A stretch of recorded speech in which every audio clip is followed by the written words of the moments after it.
الحمدللہ وقفا والصلاۃ والسلام علی رسول اللہ اما بعد۔ آج انشاءاللہ ہم 10ویں پارے کا خلاصہ پڑھیں گے۔ سب سے پہلے اس میں سورۃ انفال کا کچھ حصہ ہم پچھلے پارے میں پڑھ چکے ہیں اور کچھ حصہ اس پارے میں انشاءاللہ پڑھیں گے۔ تو اللہ تعالی مال غنیمت کے حوالے سے مومنوں کو جو ہے وہ سمجھا رہے ہیں، مال غنیمت کے حصوں کے حوالے سے مسلمانوں کی رہنمائی فرما رہے ہیں۔ وَعَلَمُوا أَنَّمَا غَنِمْتُمْ، اللہ فرماتے ہیں تم جان لو غنیمت کے حوالے سے، غنیمت کے بارے میں، کیونکہ پہلی امتوں پر غنیمت جو ہے مال غنیمت حلال نہیں تھی، لیکن نبی صلی اللہ علیہ وسلم کی امت پر اللہ تعالیٰ نے حلال کی۔ تو اب ان کو حصوں کے بارے میں معلوم کرنا اور کس طرح کون کتنا حصہ لے گا یہ مسئلہ بنا ہوا تھا، تو اللہ تعالیٰ نے اس کے بارے میں مکمل طور پر آیات اتاریں اور اس کے بارے میں رہنمائی فرمائی کہ 5واں حصہ اللہ اور اس کا رسول کا اور جو ہے قرابت داروں، یتیموں، مسکینوں کے لیے ہے، مسافروں کے لیے ہے، یعنی اللہ کے راستے میں 5واں حصہ جو ہے وہ ہوگا۔ اس کے علاوہ باقی حصے مسلمانوں میں تقسیم کیے جائیں گے۔ اس کے بعد اللہ تعالیٰ فرماتے ہیں کہ مسلمان چاہتے تھے کہ مسلمان یہ چاہتے تھے، بدر کے واقعہ کو اللہ تعالیٰ ذکر کرتے ہوئے فرماتے ہیں کہ وہ قافلہ انہیں ملے جو یعنی کہ تجارت والا ہے، ابو سفیان والا، لیکن اللہ چاہتا تھا کہ حق کو حق کر کے واضح کر کے دکھا دے، اور اسی طرح اللہ نے حق کو حق کر کے دکھا دیا۔ اللہ تعالیٰ فرماتے ہیں کہ ہم تمہیں ان کو یعنی کہ تھوڑا دکھاتے تھے، یعنی تم کو ہم یہ دکھاتے تھے کہ وہ تھوڑے ہیں، اور ان کو یہ دکھاتے تھے کہ تم تھوڑے ہو۔ یہ اس لیے اللہ فرماتے ہیں کہ تاکہ مارکا یہ ہو جائے، یہ لڑائی ہو جائے، تم اس سے پیچھے نہ ہٹو، کہیں تم لڑنا آپس میں، مطلب اس بات پر اگر تمہیں پتہ چل جاتا کہ ان کی تعداد کتنی ہے تو ممکن تھا کہ تم جو ہے وہ آپس میں اس بات پر جو ہے وہ لڑ پڑتے، یا آپس میں جو ہے وہ پریشانی بن جاتے، تمہارے اندر خوف زدہ ہو جاتے، تو اس لیے اللہ نے ان کو تھوڑا کر کے دکھایا۔ پھر اس کے بعد اللہ تعالیٰ نصیحت کرتے ہیں لڑنے کے حوالے سے کہ تم نے لڑائی کے لیے جانا ہے تو تم نے کیا کرنا ہے۔ سب سے پہلے اللہ تعالیٰ فرماتے ہیں کہ تم نے جب لڑنا ہے جمے رہنا ہے، جم کے لڑنا ہے، ثابت قدم رہنا ہے، اس کے بعد اللہ کا ذکر کرتے رہنا ہے، لڑائی میں بھی اللہ کو یاد کرتے رہنا ہے۔ جب تم اللہ کو یاد کرتے رہو گے تو اللہ تعالیٰ فرماتے ہیں کہ اللہ تمہاری مدد کرے گا۔ پھر اطاعت، اللہ اور اس کے رسول کی اطاعت کرتے رہنا ہے، آپس میں لڑائی نہیں کرنی، اس سے جو ہے وہ تمہارا برا اثر پڑے گا، اس سے جو ہے وہ تمہاری بری ہوا جائے گی ان کی طرف کہ یہ تو آپس میں ہی لڑی جا رہے ہیں۔ تو صبر کرتے رہو، اور صبر کرنے سے اللہ کی مدد تم پر آئے گی۔ جتنا زیادہ صبر کرو گے، ان اللہ مع الصابرین، اللہ فرماتے ہیں بے شک میں صبر کرنے والوں کے ساتھ ہوں۔ تو جو بندہ آج کے دور میں بھی صبر کرے گا، اللہ کا وعدہ ہے کہ میں ان کے ساتھ ہوں۔ پھر اللہ تعالیٰ فرماتے ہیں ان لوگوں کی طرح نہ آنا جو لوگ اپنے گھروں سے اکڑتے ہوئے نکلے۔ وہ کس طرح انہوں نے یعنی کہ اس حال میں نکلے کہ ڈولوں کے ساتھ اور بڑے تکبر کے ساتھ کہ آج ہم نے جو ہے وہ مسلمانوں کو ختم کر دینا ہے، اور شیطان نے ان کو مزین کر کے ان کے اعمال کو دکھایا اس حال میں کہ تم ہی غالب آؤ گے، مسلمان تو تھوڑے سے ہیں، تم ہی غالب آؤ گے۔ تو اللہ تعالیٰ فرماتے ہیں کہ جب شیطان نے ان کو مزین کر کے دکھایا، اور بعض روایات میں ملتا ہے کہ سراقہ بن مالک کی صورت میں جو ہے وہ شیطان ان کے پاس آیا، اور شیطان نے آ کر ان کے پاس جو ہے ان کو کہا کہ ہم تمہارے ساتھ ہیں، تم بے فکر ہو جاؤ، میں اپنا لشکر لے کر آتا ہوں جو ان کے مسلمانوں کے خلاف لڑے گا۔ تو شیطان چاہتا تھا کہ مسلمان ختم ہو جائیں۔ تو اللہ تعالیٰ فرماتے ہیں اس سے ایک بات تو یہ بھی ثابت ہوتی ہے کہ شیطان انسان کی صورت اختیار کر سکتا ہے، اور بعض نے اس پر بہت بحث کی ہے، بعض نے کہا نہیں، وہ وسوسے کی صورت میں شیطان نے جو ہے ان کو کہا تھا، اس طرح انسان کی صورت اختیار نہیں کر سکتا۔ اس حدیث کی صحت پر کافی بحث کی ہے، لیکن دوسری روایات کو دیکھا جائے، حضرت ابو ہریرہ رضی اللہ تعالیٰ عنہ والی روایت، وہ جو شیطان چوری کرتا تھا، اور اسی طرح اللہ کے نبی صلی اللہ علیہ وسلم نے فرمایا کہ میں مسجد نبوی کے ستون کے ساتھ باندھ دیتا جو شیطان اللہ کے نبی صلی اللہ علیہ وسلم کو تکلیف پہنچانے کے لیے نماز میں آیا تھا۔ تو ان کو دیکھا جائے تو پتہ چلتا ہے کہ شیطان انسان کی شکل میں آ سکتا ہے اور انسان اس کو دیکھ سکتا ہے۔ تو یہاں پر اللہ تعالیٰ فرماتے ہیں کہ شیطان نے جب ان کو مزین کر کے دکھایا تو ہم نے جو ہے وہ جب شیطان نے دیکھا کہ فرشتے اترتے ہوئے دیکھے تو شیطان نے کہا، شیطان بھاگ گیا ایڑیوں پر مڑ کے، اس نے کہا میں وہ دیکھ رہا ہوں جو تم نہیں دیکھتے، میں تو اللہ کے عذاب سے ڈرتا ہوں۔ شیطان بھاگ نکلا، اس نے فرشتوں کو دیکھ لیا، اب وہ لوگ تو نہیں دیکھ رہے تھے، تو شیطان ہی دیکھ رہا تھا ان کو۔ تو اسی طرح اللہ تعالیٰ فرماتے ہیں کہ کاش تم ان لوگوں کا دیکھتے، ان کی جانیں نکلتی ہوئی دیکھتے، کافروں کی کیسے فرشتے ان کے منہوں پر مار مار کے ان کی جانیں نکال رہے ہیں کافروں کی۔ یہ اللہ تعالیٰ اس لیے بتا رہے ہیں کہ مومنوں کے دلوں کو ٹھنڈا کرنے کے لیے، مومنوں کے دلوں کو سکون پہنچے، مومنوں کو جو اتنی تنگیاں پریشانیاں آئیں، ان کو بڑی مصیبتوں سے وہ نکلے، اتنے ہجرتیں کیں، وہ اتنی تنگی پریشانی کو اللہ ٹھنڈا کرنے کے لیے ان کے دلوں میں اتنا زیادہ جو بدلے کا مطلب تھا کہ اللہ تعالیٰ فرماتے ہیں کہ اس کو ٹھنڈا کرنے کے لیے اللہ تعالیٰ یہ چیز سمجھا رہے ہیں کہ کاش تم دیکھتے ان کو، ان کا حال ہم نے کیا کیا۔ پھر اسی طرح اللہ تعالیٰ آگے چل کے فرعون کی قوم کا ذکر کر کے، فرعون کے آل کا ذکر کر کے بتاتے ہیں کہ اللہ تعالیٰ نے جو بندہ اللہ کی آیات کا انکار کرتا ہے، اللہ اس کو اسی طرح عذاب میں پکڑتے ہیں۔ اللہ تعالیٰ کسی قوم کو جو ہے وہ اس حال میں نعمتیں اس سے جو ہے وہ نہیں لیتے، نعمتوں کو نہیں بدلتے جب تک وہ خود کو نہ بدل لیں۔ فرعون کی آل کا اللہ تعالیٰ نے ذکر کر کے فرمایا ہے حضرت موسیٰ علیہ السلام کی قوم کا کہ ہم نے نعمتیں ان سے اس لیے چھینی تھیں کیونکہ انہوں نے عمل ایسے شروع کر دیے تھے جو اللہ کو پسند نہیں تھے۔ آگے اللہ تعالیٰ مسلمانوں کو جو ہے وہ تیاری کا حکم دیتے ہیں، وَأَعِدُّوا لَهُم مَّا اسْتَطَعْتُم مِّن قُوَّةٍ وَمِن رِّبَاطِ الْخَيْلِ، اللہ فرماتے ہیں کہ اپنے جو ہے وہ طاقت کو اکٹھا رکھو، اپنے گھوڑوں کو تیار رکھو، طاقت کو اکٹھی کر کے رکھو، مضبوط رہو، تیاری میں رہو۔ اس سے کیا ہوگا؟ اس سے اللہ فرماتے ہیں تمہارے دشمن بھی، جو اللہ کے دشمن ہیں وہ بھی، اور وہ بھی جنہیں تم نہیں جانتے، وہ تم سے ڈرنے لگ جائیں گے۔ تو جب مومن جو ہے وہ جنگی حالات میں مطلب اپنے آپ کو جنگ کے لیے تیار رکھتا ہے تو وہ دشمن ڈرتے ہیں کہ کہیں یہ ہمیں حملہ نہ کر دے، یا اگر ہم ان سے پنگا لیں گے تو یہ ہمیں نقصان پہنچائیں گے۔ پھر اللہ تعالیٰ مہاجرین انصار کی آپس میں محبت کا ذکر کرتے ہوئے فرماتے ہیں کہ ان کے زمین آسمان کے برابر بھی اگر آپ مال ان پر خرچ کر دیتے، مال ان کو دے دیتے، تو اتنی محبت ان کے دلوں میں نہیں پڑنی تھی جو اللہ تعالیٰ نے اپنی رحمت کے ساتھ ان کے دلوں میں محبت ڈالی ہے۔ تو پتہ چلا کہ اللہ تعالیٰ کی رحمت کے ساتھ جو ہے جب اللہ کی رحمت ہوتی ہے تو آپس میں محبت، پیار محبت بڑھ جاتا ہے۔ آگے اللہ تعالیٰ فرماتے ہیں کہ میرے نبی ان کو لڑائی کے لیے ابھاریے، لڑائی کے لیے تیار کیجئے۔ اللہ تعالیٰ بار بار یہ حکم دے رہے ہیں، بار بار اس طرف بلا رہے ہیں کہ لڑائی کے لیے تیار کیجئے۔ ان کے 20 جو ہیں صبر کرنے والے وہ 200 پر غالب ہیں، ان کے 100 جو ہے وہ 1000 پر غالب ہے، اور اللہ تعالیٰ فرماتے ہیں کہ ان کو اللہ نے اتنی طاقت دے رکھی ہے، تو جو صبر کرنے والے ہوں گے، جو صبر کرنے والے ہوں گے، اللہ تعالیٰ ان کو طاقت دے گا۔ پھر آگے چل کے اللہ تعالیٰ فرماتے ہیں کہ جو صبر کرنے والے ہیں ان کے ساتھ ہے اللہ تعالیٰ۔ تو جو صبر کرے گا، جو کسی بھی مقام پر کسی بھی معاملے میں صبر کرنے والا ہوتا ہے، اللہ تعالیٰ اس کی مدد ضرور کرتے ہیں۔ پھر آگے چل کے بدر کے معرکے کے بعد جو قیدی ہوئے ان کے بارے میں اب مشورہ کر رہے تھے اللہ کے نبی صلی اللہ علیہ وسلم کہ ان کا کیا کیا جائے، کہ ان کو جو ہے وہ حضرت عمر رضی اللہ عنہ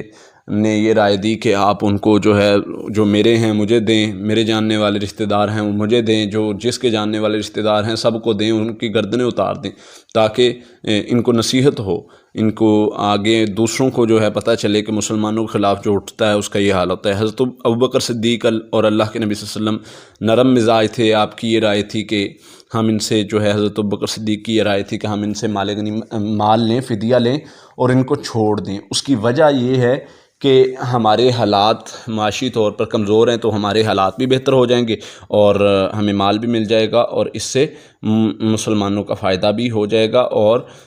جو ہے اس سے بہت ہم اپنی یعنی معاشی صورتحال بہتر کر سکیں گے۔ لیکن اللہ تعالیٰ نے اس چیز کو جب یہ کام کیا تو اللہ تعالیٰ نے اس چیز کو ناپسند فرمایا کہ اگر اللہ تعالیٰ یہ نہ لکھا ہوتا، اللہ نے تمہارے لیے یہ اور مال غنیمت کو حلال نہ کیا ہوتا اور اس چیز کو اللہ تعالیٰ نے تمہارے لیے جائز نہ کیا ہوتا تو پھر اللہ تعالیٰ تم کو اس بات پر پکڑتے۔ اور اللہ تعالیٰ فرماتے ہیں کہ تمہارے لیے جو ہے اللہ تعالیٰ آخرت کا گھر چاہتا ہے اور تم دنیا کی زندگی چاہتے ہو، تو اس پر اللہ تعالیٰ نے ناپسندیدگی کا اظہار فرمایا۔ پھر آگے اللہ تعالیٰ سورہ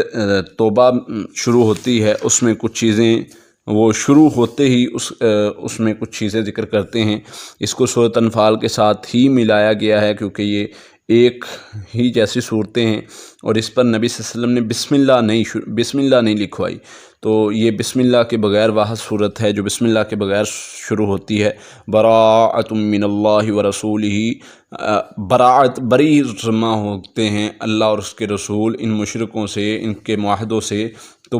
براعت کا مطلب ایک اس کا نام براعت بھی ہے اس لیے کہ اللہ اور اس کے رسول نے بری ہونے کا اعلان کر دیا ہے مشرکوں سے، اور ان سے جو یعنی کہ ان کے ساتھی تھے، مشرکین کے ساتھ معاہدے ختم کرنے کا حکم آ گیا اللہ تعالیٰ کی طرف سے کہ 4 ماہ کی ان کو مدت دے دی، یا تو مسلمان ہو جائیں یا ہمارا علاقہ چھوڑ دیں، اگر وہ ایسا نہیں کریں گے تو ہم ان کے خلاف لڑیں گے۔ اللہ تعالیٰ نے حکم دے دیا کہ حج تک دیکھیں، اگر یہ مسلمان ہو جاتے تو ٹھیک ہے، اگر یہ مسلمان نہیں ہوتے پھر جو بھی جہاں ملے اس کو قتل کر دو۔ ہاں، مگر ان لوگوں کو جو یہاں پر ایک بات بہت اہم ہے کہ جو مشرکین کافرین، ان کو اللہ فرماتے کچھ نہیں کہنا جنہوں نے تمہارے ساتھ دشمنی نہیں چھیڑی یا ان لوگوں کا ساتھ نہیں دیا جو تمہارے دشمن تھے، یعنی جو لوگ تمہارے ساتھ صحیح رہے ہیں ان کو آپ نے کچھ نہیں کہنا ہے، اس کے علاوہ سب کے ساتھ معاہدے ختم کر دے جو معاہدے ہوئے تھے۔ پھر اللہ تعالیٰ مشرکین کے حوالے سے فرماتے ہیں کہ یہ اس سال حج نہیں کریں گے، اور مکہ میں جو ہے بیت اللہ میں پہلے یہ بغیر کپڑوں کے جو ہے وہ حج کرتے تھے، تو فرمایا کوئی بغیر کپڑوں کے حج نہیں کرے گا۔ مشرکین اگر کوئی آپ سے پناہ مانگتا ہے تو ہاں اس کو پناہ دیں، ہو سکتا ہے وہ آپ کی کتاب کو، آپ کی دعوت کو سن کے مسلمان ہو جائیں۔ پھر اللہ تعالیٰ فرماتے ہیں انما المشرکون نجس، مشرک جو ہیں یہ ناپاک ہیں، تو یہ اس سال کے بعد یہاں پر قریب نہ آئیں، حرم کے قریب نہ آئیں، کیونکہ حرم پاک ہے اور یہ مشرک جو ہیں یہ پلید ہیں، اس لیے اللہ تعالیٰ نے ناپاک کر کے ان کو کہہ دیا کہ یہ مسجد حرام کے قریب نہ آئیں۔ پھر اسی طرح اللہ تعالیٰ نے مشرکین سے لڑائی کا حکم دیا ہے۔ اللہ تعالیٰ فرماتا ہے کہ ان کو اللہ تعالیٰ تمہارے ذریعے سے ان کو سزائیں دینا چاہتا ہے، عذاب میں مبتلا کرنا چاہتا ہے، اور اللہ چاہتا ہے کہ تمہارے دلوں کو ٹھنڈا کیا جائے، یعنی تم خود ان کو مارو، اللہ بھی مار سکتا ہے لیکن اللہ چاہتا ہے کہ تم انہیں مارو تاکہ تمہارے دل ٹھنڈے ہو جائیں۔ پھر کچھ لوگ جو ہیں وہ مسجد نبوی بیت اللہ میں پانی پلاتے تھے، حاجیوں کی خدمت کرتے تھے، اور اس کو کہتے تھے کہ یہ بڑی نیکی ہے، کوئی کس کو بڑی نیکی کہتا تھا، کوئی کس کو بڑی نیکی کہتا تھا۔ صحابہ میں کچھ صحابہ جو ہیں، 1-2 صحابہ آپس میں اس بات پر بحث کر رہے تھے۔ نعمان بن بشیر فرماتے ہیں کہ نبی صلی اللہ علیہ وسلم کے منبر کے قریب بیٹھے کچھ لوگ جو ہیں وہ آپس میں اس بات پر بحث کر رہے تھے کہ کون سا بڑا عمل ہے، حاجیوں کو پانی پلانا عمل ہے، مسجد کی عبادت کاری بڑا عمل ہے، یا جہاد فی سبیل اللہ بڑا عمل ہے۔ تو حضرت عمر رضی اللہ تعالیٰ نے ڈانٹا کہ تم اس نبی صلی اللہ علیہ وسلم کی مسجد میں جمعے کے دن آوازوں کو بلند کرتے ہو۔ تو اللہ کے نبی صلی اللہ علیہ وسلم کے سامنے جب یہ بات رکھی گئی تو اللہ تعالیٰ نے یہ آیات اتاری۔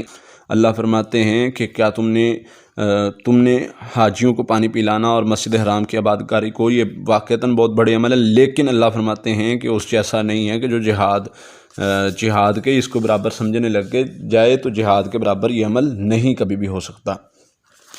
پھر اللہ تعالیٰ آگے سمجھاتے ہیں کہ اللہ اور اس کے رسول تمہیں جہاد کا حکم دیتے ہیں، جہاد کو اللہ اور اس کے رسول نے پسند کیا ہے۔ اگر تمہیں کوئی چیزیں جہاد سے روکتی ہیں تو اللہ تعالیٰ نے ان چیزوں کو ناپسند کیا ہے، جن کا ذکر اللہ تعالیٰ نے قرآن میں فرمایا ہے، قُلْ إِنْ كَانَ آبَاؤُكُمْ وَأَبْنَاؤُكُمْ وَإِخْوَانُكُمْ وَأَزْوَاجُكُمْ، اللہ فرماتے ہیں اگر تمہیں تمہارے باپ، تمہارے بیٹے، تمہارے بھائی، تمہاری بیویاں، تمہارے خاندان، تمہارے اموال جنہیں تم کماتے ہو، تمہاری تجارت، تمہارے گھر مکانات اگر تمہیں اللہ کی راہ میں جانے سے روکتے زیادہ محبوب ہیں تو یاد رکھو اللہ کے حکم کا انتظار کرو، پھر اللہ کا حکم آنے والا ہے۔ تو اس میں اللہ تعالیٰ نے بڑی وعید کی طرف اشارہ فرمایا ہے کہ اگر تمہیں اللہ کے راستے میں یہ چیزیں جانے سے روکیں تو پھر یاد رکھو کہ اللہ کا حکم قریب ہے۔ پھر اسی طرح اللہ تعالیٰ نے آگے جو ہے وہ ذکر کیا ہے غزوہ حنین کا، جب اللہ تعالیٰ فرماتے ہیں کہ جب اللہ تعالیٰ نے تمہاری حنین کے دن مدد کی، جب تم بہت زیادہ کثیر تعداد میں تھے، ایک قبیلہ تھا حوازن جنہوں نے جو ہے مسلمانوں پر حملہ کرنے کا سوچا، تو اللہ کے نبی صلی اللہ علیہ وسلم نے 12,000 کا قافلہ بنا کے مسلمانوں کا جو ہے وہ لشکر بنا کے ان پر حملہ کیا۔ اب مسلمان زیادہ تھے، ان کی تعداد نے خود پسند بنا دیا کہ ہم اب بہت زیادہ ہیں، اب کوئی مسئلہ نہیں ہے۔ تو اللہ تعالیٰ فرماتے ہیں کہ یہ تم نے اللہ پر بھروسہ چھوڑ دیا۔ جب بندہ اللہ پر بھروسہ چھوڑتا ہے اور خود کی طاقت کو کہتا ہے کہ میں بہت چیز ہوں، تو اللہ فرماتے ہیں چلو ٹھیک ہے، دیکھتے ہیں تم کتنی کی چیز ہو۔ تو اللہ فرماتے ہیں پھر ان پر زمین تنگ ہو گئی، مسلمانوں کے قدم اکھڑ گئے، وہ تیر انداز وہ گات لگا کے بیٹھے ہوئے تھے، جب انہوں نے حملہ کیا تو مسلمان بھاگے اور ان کو راستہ نہ ملا، پھر بڑے پریشان ہوئے۔ پھر اللہ فرماتے ہیں نبی صلی اللہ علیہ وسلم نے مدد مانگی اور اللہ نے مدد دی، اور پھر اللہ نے وہ لشکر اتارا جو تم نہیں دیکھتے تھے، پھر مسلمانوں کو فتح ملی۔ تو مال غنیمت اس میں بہت زیادہ ملا، کچھ لوگ اس میں بہت زیادہ لوگ مسلمان بھی ہوئے اس کے بعد۔ تو اس طرح اللہ تعالیٰ نے یہ بات کو واضح کر دیا کہ جو چیز اللہ تعالیٰ تمہیں یعنی کہ اللہ پر جو بندہ بھروسہ کرتا ہے، جو اللہ کی طرف لوٹنے کا ارادہ رکھتا ہے، اللہ پر یقین رکھتا ہے، اللہ کی مدد پر یقین رکھتا ہے، وہ کامیاب ہے۔ جو کہتا ہے کہ میری طاقت بہت ہے، تو وہ کامیاب نہیں ہوتا۔ اسی طرح آگے اللہ تعالیٰ ذکر کرتے ہیں یہود و نصارہ کا اللہ فرماتے ہیں وقالت الیہود عزیر بن اللہ وقالت النصارى مسیح بن اللہ۔ یہودیوں نے کہا حضرت عزیر اللہ کا بیٹا ہے، عیسائیوں نے کہا کہ حضرت عیسیٰ مسیح اللہ کا بیٹا ہے۔ اللہ فرماتے ہیں یہ ان کے منہوں کی باتیں ہیں، جنہوں نے کفر کیا ہے اللہ تعالیٰ انہیں جو ہے وہ سخت عذاب دے گا۔ تو یہ بہت بڑی بات ہے، آگے چل کے اللہ تعالیٰ ان کے بارے میں بتاتے ہیں کہ یہ ایسی باتیں کرتے ہیں، زمین پھٹ پڑے، آسمان ٹوٹ پڑے ان پر، اتنی بڑی یہ اللہ کو گالی دینے کے مترادف ہے۔ اسی طرح اللہ تعالیٰ فرماتے ہیں ان اہل کتاب کے بارے میں اتخذوا احبارهم ورهبانهم اربابا من دون اللہ۔ اللہ فرماتے ہیں کہ انہوں نے اپنے عالموں کو، اپنے درویشوں کو اللہ کے سوا جو ہے وہ بنا لیا تھا، معبود بنا لیا تھا، ان کی عبادت کرتے تھے۔ صحابی کہنے لگے، جب یہ آیات اتری تو صحابی کہنے لگے اللہ کے نبی صلی اللہ علیہ وسلم جو غیر مسلم تھے پھر مسلمان ہوئے تھے، انہوں نے کہا اللہ کے نبی صلی اللہ علیہ وسلم ہم تو نہیں ان کی عبادت کرتے تھے۔ تو آپ نے فرمایا کیا تم ان کی حلال کردہ چیزوں کو حلال نہیں سمجھتے تھے، حرام کردہ چیزوں کو حرام نہیں سمجھتے تھے؟ صحابی نے کہا ہاں اللہ کے نبی صلی اللہ علیہ وسلم یہ بات تو ہے۔ فرمایا یہ ان کی عبادت ہی ہے۔ تو اگر آج بھی کوئی کسی بزرگ، کسی امام کی حرام کردہ چیز کو حرام کردہ، حلال کردہ چیز کو حلال سمجھتا ہے، تو وہ بھی ان کے ساتھ ہی ہے، وہ ان کی عبادت کے مترادف ہے۔ پھر اللہ تعالیٰ کچھ ان کے رہبان کا ذکر کرتے ہیں۔ اللہ تعالیٰ فرماتے ہیں اے ایمان والو، بے شک بہت سے عالم، بہت سے درویش لوگوں کا مال کھاتے ہیں باطل طریقے سے۔ یا ایھا الذین آمنوا ان کثیرا من الاحبار والرہبان لیاکلون اموال الناس بالباطل۔ اللہ فرماتے ہیں کہ کچھ لوگ باطل طریقے سے مال کھاتے ہیں، ان کا مال اللہ قیامت کے دن جو ہے وہ ان کو سخت ترین عذاب ہے ان کے لیے، اور قیامت کے دن جہنم میں ان کا مال تپایا جائے گا، ان کی پیشانیوں پر، پہلوؤں پر جو ہے وہ اس کے ساتھ دھاگا جائے گا۔ یہ آیت بعض نے کہا ہے کہ یہ آیت جو ہے وہ زکوٰۃ کو نہ دینے والوں کے بارے میں ہے، کہ جن کو اللہ تعالیٰ یہ سزا دیں گے جو زکوٰۃ نہیں دیتے۔ تو زکوٰۃ کے مصارف جو ہیں وہ 8 ہیں جن کو زکوٰۃ دی جا سکتی ہے۔ فقیر جس کے پاس کچھ بھی نہ ہو، مسکین جس کے پاس کچھ نہ کچھ ہو لیکن وہ اس کی پوری نہ پڑتی ہو، حالات تنگ ہوں لیکن کچھ نہ کچھ ہو، پھر بھی اس کو بھی دی جا سکتی۔ عاملین جو زکوٰۃ اکٹھی کرنے والے ہیں ان پر بھی زکوٰۃ لگتی ہے، جو یہ کام کرتے ہیں، خیر کا کام کرتے ہیں۔ اسی طرح اسلام کے لیے محبت ڈالنے کے لیے، یعنی جو نیا مسلمان ہوا ہے اس کے حالات بہتر نہیں ہیں تو آپ اس اسلام کی محبت کے لیے اس کو بھی مال دے سکتے ہیں زکوٰۃ کا۔ تو اس کے ساتھ مسافروں کو غلام آزاد کروانے کے لیے، قرض ادا کرنے کے لیے، دین کی خدمت کے لیے اللہ کے راستے میں یہ مال دیا جا سکتا ہے۔ یہ 8 مصارف ہیں۔ اسی طرح آگے اللہ تعالیٰ غزوہ تبوک کا ذکر کرتے ہیں۔ اللہ تعالیٰ فرماتے ہیں کہ لمبا سفر تھا، پھل پکے ہوئے تھے اور اس چیز نے انہیں جو ہے وہ نکلنے سے، اللہ کی راہ میں نکلنے سے روک لیا۔ تو اللہ تعالیٰ فرماتے اگر تم کچھ لوگ رک گئے، کچھ لوگ نکلے اللہ کے نبی صلی اللہ علیہ وسلم کے ساتھ، فرمایا اگر تم نہ نکلتے تو اللہ تعالیٰ تمہاری جگہ اور لوگوں کو لے آتا اور تمہیں عذاب میں مبتلا کر دیتا۔ تو اللہ تعالیٰ نے یہاں پر جو ہے وہ بتا دیا ہے کہ جو اللہ کا حکم مانتا ہے، اللہ کی عبادت کرتا ہے، تو وہ اللہ کا حکم مانے۔ اگر تم اللہ کا حکم نہیں مانو گے تو اللہ تعالیٰ کوئی اور قوم لا سکتا ہے تمہاری جگہ پر، کوئی اور لوگ لا سکتا ہے، تمہیں عذاب میں اللہ تعالیٰ مبتلا کر دے گا۔ پھر اللہ تعالیٰ فرماتے ہیں انفروا خفافا وثقالا، اللہ کے رستے میں نکلو، بوجھل ہو، ہلکے ہو، مالدار ہو، غریب ہو، کیسے بھی ہو نکلو۔ اللہ نے حکم دے دیا تمہیں کہ اللہ کے رستے میں نکلو، کیسے بھی تمہارے حالات ہیں، تمہارے حالات اچھے ہیں یا نہیں ہیں، تم نے اپنے مال اور جان کے ساتھ اللہ کے رستے میں نکلو۔ اللہ تعالیٰ فرماتے ہیں کہ یہ کچھ لوگ جو نہیں نکلے، یہ لمبے سفر کی وجہ سے بہانے بناتے ہیں۔ منافق جو آپ سے بہانے بناتے ہیں، ان کو اجازت دے دیں، یہ جو کہتے ہیں ان کو کر دیں، یہ جو اجازت مانگتے ہیں ان کو اجازتیں دیتے رہیں۔ تو منافقوں کی یہاں پر اللہ تعالیٰ نے نشانیاں بھی بتائی ہیں، کچھ چیزیں بتائی ہیں کہ منافق طرح طرح کے بہانے آ کے بناتے تھے۔ کچھ منافق جو ہیں وہ کبھی آ کے آپ سے جو ہے وہ کس طرح کی قسمیں کھا کر بہانے لگاتے تھے۔ تو اللہ تعالیٰ فرماتے ہیں منافقوں کو آپ جو ہے وہ اجازت دے دیں، کوئی مسئلہ نہیں ہے، ان کے لیے اللہ تعالیٰ نے بہت اچھا رکھا ہوا ہے، عذاب کی خوشخبری انہیں دے دیں۔ پھر اسی طرح اللہ تعالیٰ فرماتے ہیں منافق مرد منافق عورتوں میں بعض کے دوست ہیں، تو یہ کرتے کیا ہیں، برائی کا حکم دیتے ہیں، نیکی سے روکتے ہیں، یہ ان کی علامتیں ہیں۔ مومن مرد مومن عورتوں میں سے بعض کے دوست ہیں، وہ یہ کیا کرتے ہیں، یہ بھی نیکی کا حکم دیتے ہیں، برائی سے روکتے ہیں۔ تو ان کے لیے اللہ تعالیٰ نے بہت بڑا بدلہ رکھا ہے۔ منافقوں کے لیے اللہ تعالیٰ نے دعا کرنے سے منع فرمایا۔ نبی صلی اللہ علیہ وسلم کو فرمایا کہ عبداللہ بن ابی منافق جب فوت ہوا تو اللہ کے نبی صلی اللہ علیہ وسلم نے اس کے لیے بار بار دعا کی، اس کو اپنا کرتا مبارک پہنایا، لعاب اس کے منہ میں ڈالا، پھر اللہ نے یہ آیتیں اتار دیں کہ ان کو جو ہے وہ آپ ان کے لیے جنازہ نہ پڑھیں، اللہ نے منع کر دیا ہے آپ کو، آپ قبر پر کھڑے ہو کے جو ہے وہ ان کو لیے دعا نہیں کر سکتے۔ اگر 70 بار بھی آپ ان کے لیے مغفرت مانگیں گے تو اللہ تعالیٰ معاف نہیں کریں گے۔